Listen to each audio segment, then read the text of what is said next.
Good morning, everybody. Happy Monday. It is 11:45, first video of the week. I have quite a bit of ground to cover, and I'm going to go over a couple different things, and hopefully you can indulge me for about 20 minutes so that we can lay out the roadmap to the market this week and some ongoing news. First and foremost, there's been a lot of different talking points about the conflict in Iran. It was disclosed by the Washington Journal. Take that information for what it's worth, that Trump was basically ready to concede the overall conflict in the event that the Strait of Hormuz can be reopened. He was willing to make other concessions. I don't know how accurate that information is, but that was what being reported. And now this morning, it's being reported that Iran has basically said they're going to drag this thing out till the end of Trump's term, and they have no desire to negotiate.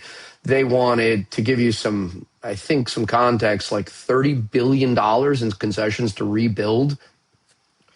I mean, I don't know what we're doing here. I don't know what we're doing in either direction. This is not a political thing. This whole thing sounds, on every aspect, ridiculous. So in any case, that created a spike, as you can see, from oil. And this video is going to be a little bit different today because I want to touch on a couple different points.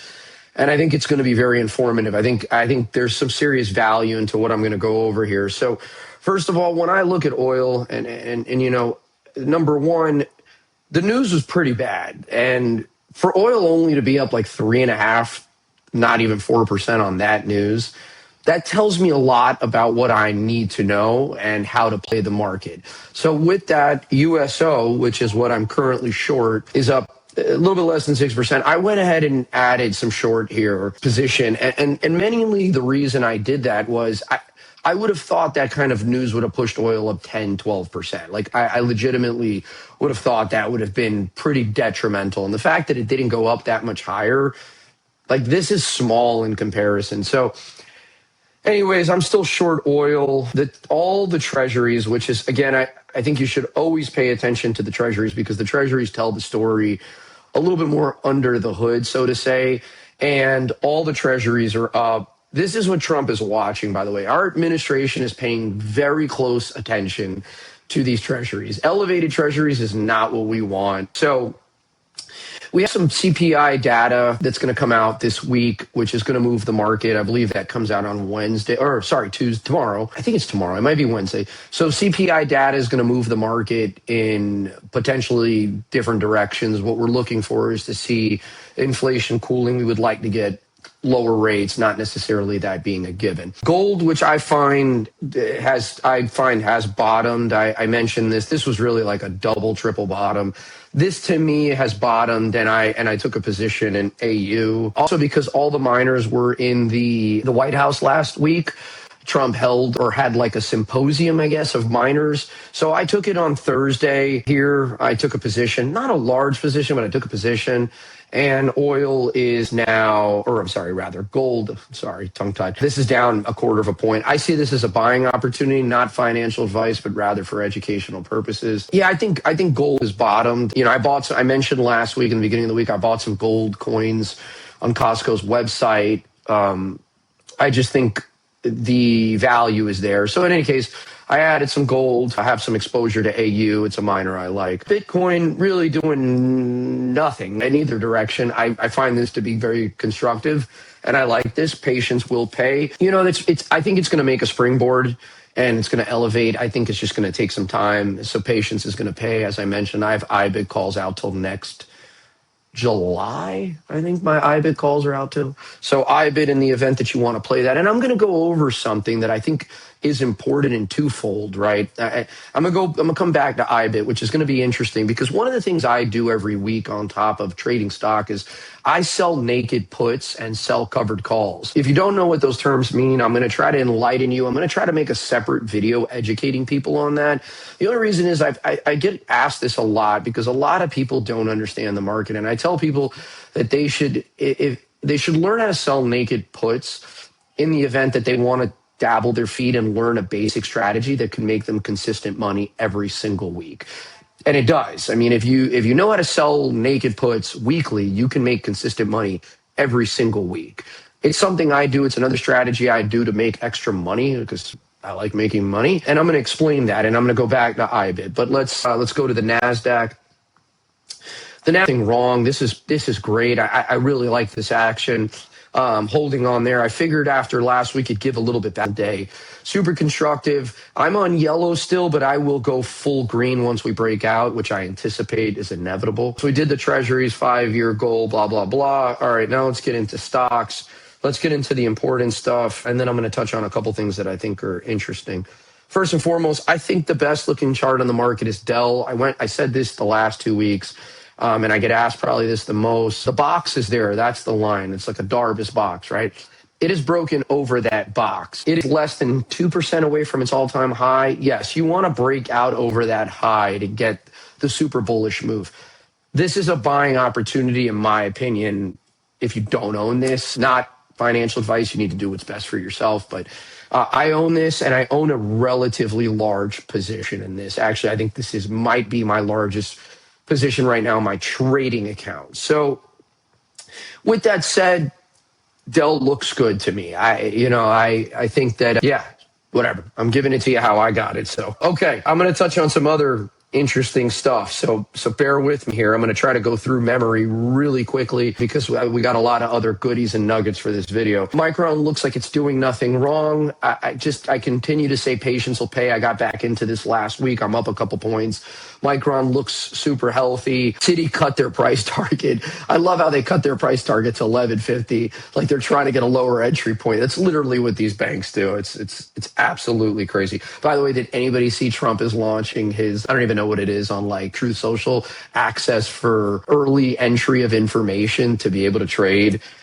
Man, what are we doing right now? This country, I thought Pelosi was, you know what, I'm not even going to go down this path, as it probably shouldn't do that. But anyway, SanDisk obviously does not look anywhere near as good as Micron. I bought SanDisk last week. I'm back in it. I think it looks good. I do have a very tight stop on this. So full disclaimer, my stop is super tight on this. If we lose the bottom of this wick, I'm out. Without a doubt. I will not play the game of trying to hold on to this. So SanDisk. Penguin, let's do Penguin because I know everybody asks me. I don't own that yet. I'm hoping to own that. I have that on my watch list. Down, but look at this, right down to the moving average, 2%, maybe having an inside day, volume very low. If you're somebody that's interested in taking a little shot at memory at a lower price point, that could work for you. And I'm also going to go back to this with my strategy of selling puts to give everybody another alternative option on how to potentially make some extra income and money. So I mentioned weeks ago, I went long software, and I continue to say software to me looks great. IGV, if you don't want to own any individual software names, IGV, the one I own. Sorry, there's a little parch there. IGV looks great. I know some of you guys that follow me, you're in this. I got a bunch of people. I know somebody particular that's in this very heavy.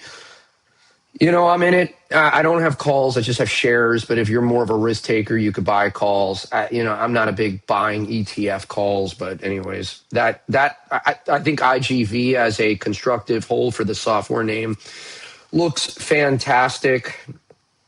Oh boy, lost the screen here. All right, into it. I'm still in this, and I talked about how I really like this because it's valuation.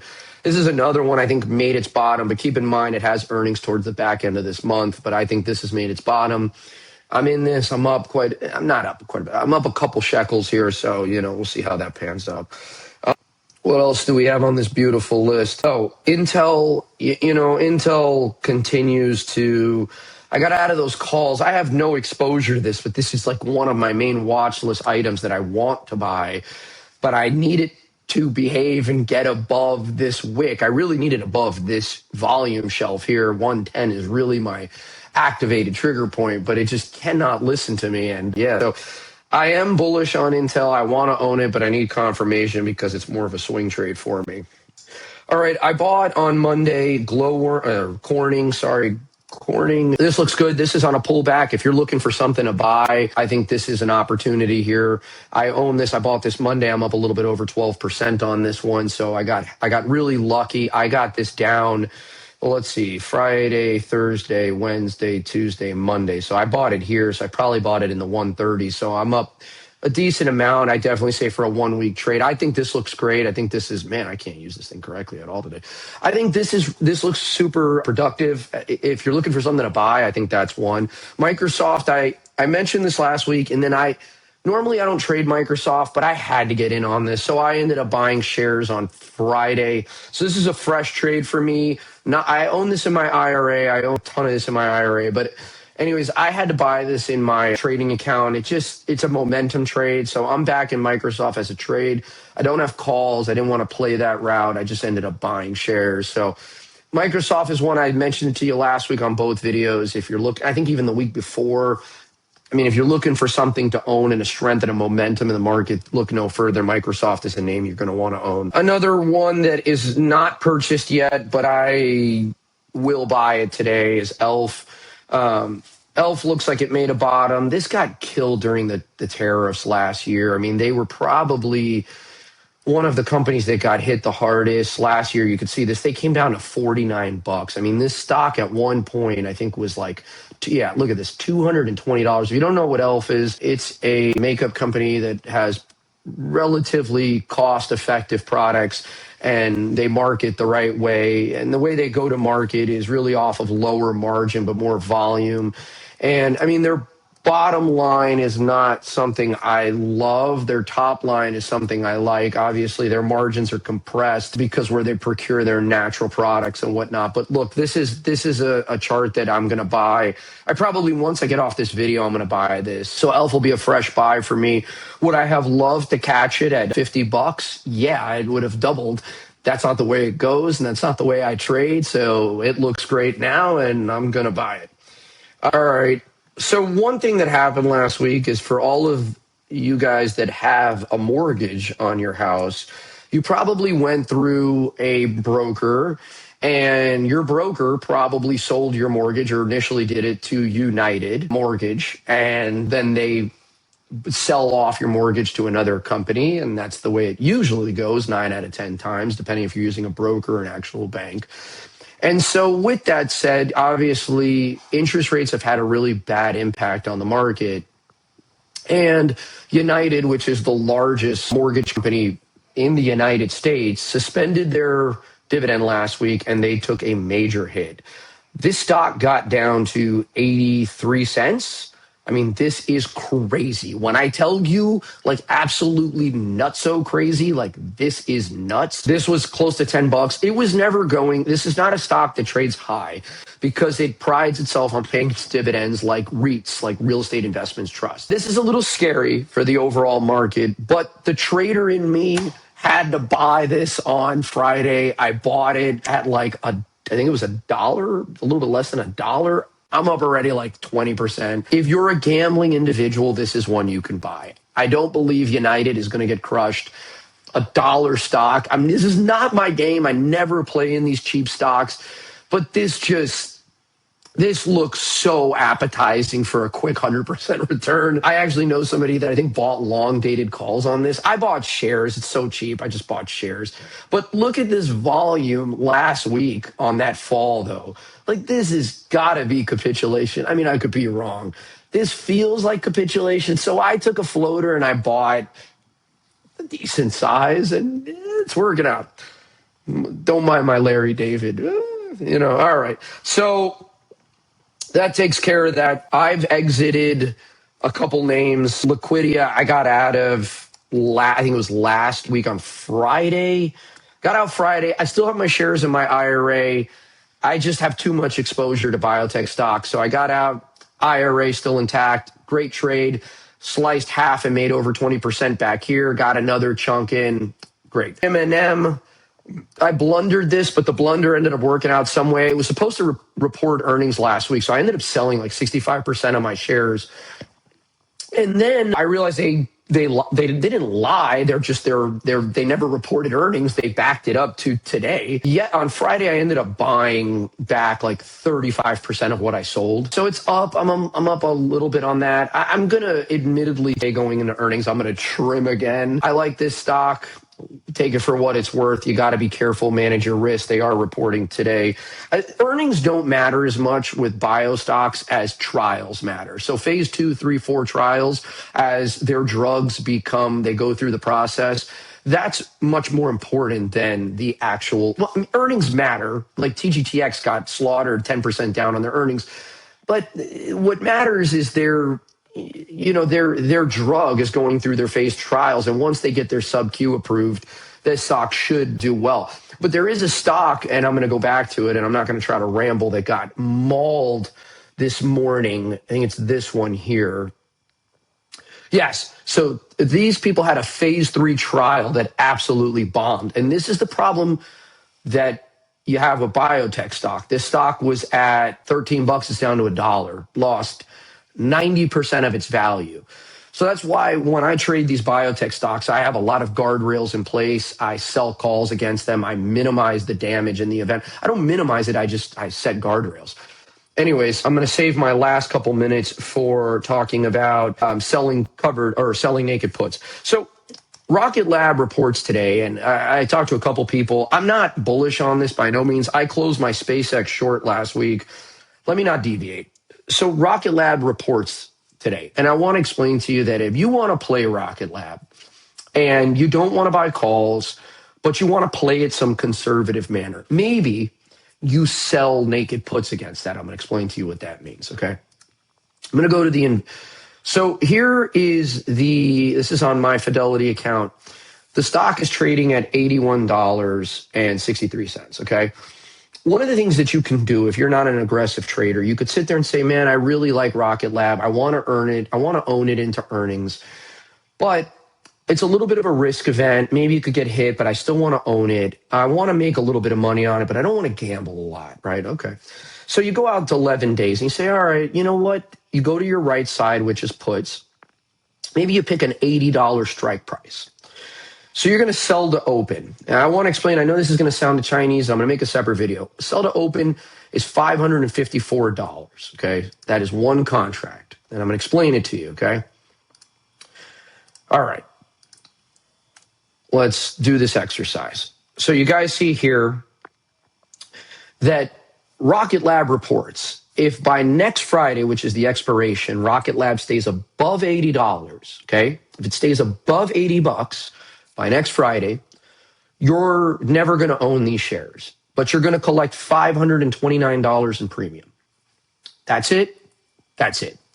In the event that Rocket Lab falls below $80, you're going to be assigned, depending on how many contracts you do. I did one. Let's say I do one. That's 100 shares. You're going to be assigned at $80. $80 minus your premium. So your premium is $5.30. So that means that next Friday, you're going to own shares at $74.70. You take away this $5.30 from the $80 strike price, which is here, and that is your cost that you're going to own it. Now, I know this sounds like Chinese, and I'm going to try to do better on this video than I'm going to make for you guys one day this week. But this is a very, very, very, very good way for most people to make steady income every single week without risking a lot of capital and being conservative. The problem is I talk to too many people that swing for the fences every single week.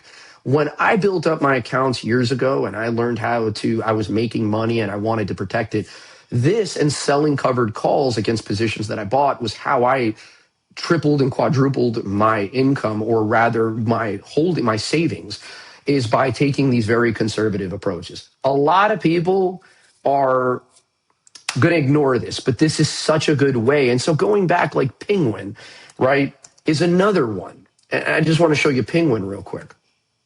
Let's say you like Penguin, okay? And it's $56. For those of you that are like, man, they have really good earnings. I want to own Penguin, but I don't want to own it at this price. Okay, maybe you want to own it at $55, 39 days out. Are you patient? You could sell, which is the naked put, a $55 at $5.90. You can sell one contract. So what that means is if in 39 days Penguin stays above $55, you're never going to own it. but you're going to collect $590. But maybe it goes lower than $55 and you're able to own it at a very steep discount. And so this strategy is for what works for people to make extra income. And not going down that path, I'm going to finish that up with UWMC. For those of you that just saw what I just said about United, depending how froggy you are, you can take $2 calls. I'm not telling you what to do. I didn't do this, but you could look at this and say, you know, I want to, this is not one that you would buy. Actually, this option chain, and this is why last week I didn't end up doing this, because this option chain sucks. There's just not enough volume and implied volatility. But in any case, let's say you wanted to do it, you know, you would look for hyper liquid volume, and there's nothing here. So I digress. That didn't work out. But anyways, that was the strategy on selling naked puts. I'm going to be back on Thursday with another video. I think you've got some catalysts in the market. Definitely don't get discouraged about Iran and these Iranians and Trump. I don't really think, if this is all that's happening off that news, the market's exhausted with this news. It doesn't move it anymore either way. The volatility's not there either way anymore. So that could be a good thing for you. So be aware of that. Anyways, sorry for the long video. I hope you guys make a ton of money this week. I'll be back on Thursday. Pay attention. If you do want to learn more about selling naked puts and or selling covered calls, right on my YouTube video. I need to kind of understand who wants this. I know some people text me, but I need to understand if somebody really wants me to take the time to help them on that. All right. Thanks again. Have a good week.